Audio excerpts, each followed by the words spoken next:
கதை முடிஞ்சு போச்சு. ஈசான மூலையில லேசான பள்ளி சத்தம் மாமன் பேர சொல்லி பேசுது.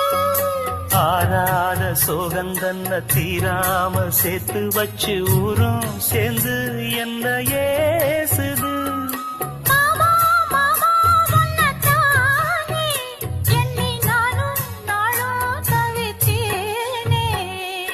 கூண்டுக்குள்ள என்ன வச்சு கூடி நின்ன ஊற விட்டு கூண்டுக்குள்ள போனதென்ன கோலக்கிளியே.